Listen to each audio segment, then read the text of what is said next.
Hi my future of the world. आप लोग कैसे हैं?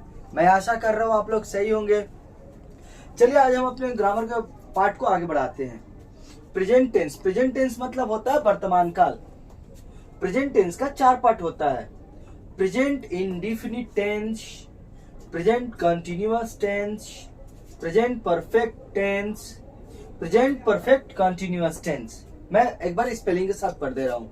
PRESENT present, INDEFINITIV indefinite, TENSE tense, PRESENT present, CONTINUOUS continuous, TENSE tense, PRESENT present, PRFECT perfect, TENSE tense, PRESENT present, PRFECT perfect, CONTINUOUS continuous, TENSE tense. ठीक है, चलिए हम आगे बढ़ते हैं। अब आप लोग क्या कीजिए, इस वीडियो को पॉज कीजिए, पूरा का पूरा कॉपी कर लीजिए।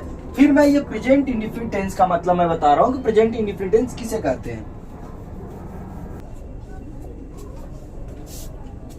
प्रेजेंट टेंस का जो 4 पार्ट होता है उसमें से पहला पार्ट है present indefinite tense, recognising rule. चलिए, प्रेजेंट इंडेफिनिट टेंस है और प्रेजेंट इंडेफिनिट टेंस का रिकॉग्नाइजिंग रूल हम सीखेंगे। रिकॉग्नाइजिंग मतलब होता है पहचाना कि ये सेंटेंस प्रेजेंट इंडेफिनिट टेंस का कैसे कहलाएगा, ये हम समझेंगे।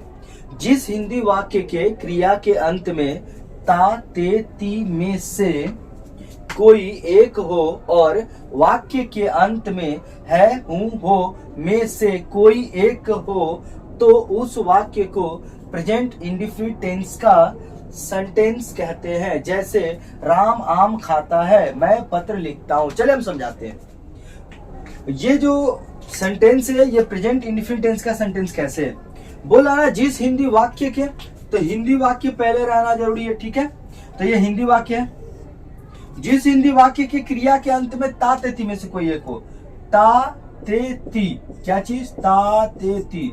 देखिए ये एक हिंदी वाक्य है, इसकी क्रिया के अंत में क्या है? ता है। और बोल रहा है ता, ते, ती में से कोई एक हो और वाक्य के अंत में है, हूं, हो में से कोई एक हो। वाक्य के अंत में क्या रहना चाहिए जी? है, हूं, हो में से कोई एक। ये राम आम खाता है, ये पूरा एक मेरा क्या है? वाक्य है। इस वाक्य के अंत में है, हूं, हो में से है, यहाँ पे है मतलब है यहाँ पर दिया है।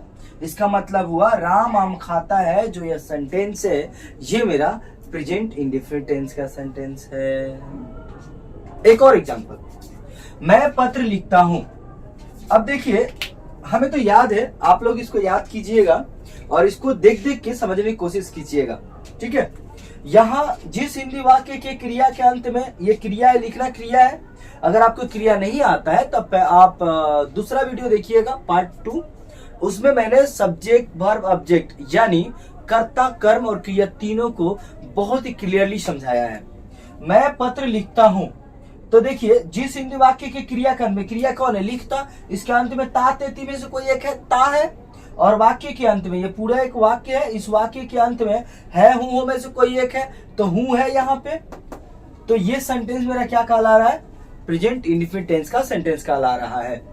बाद बाकी चीज अगर कोई भी दिक्कत हो कमेंट कीजिए, पूछिए, हम जरूर आपको बताएंगे। तब तक के लिए बाय बाय, फिर मिलते हैं।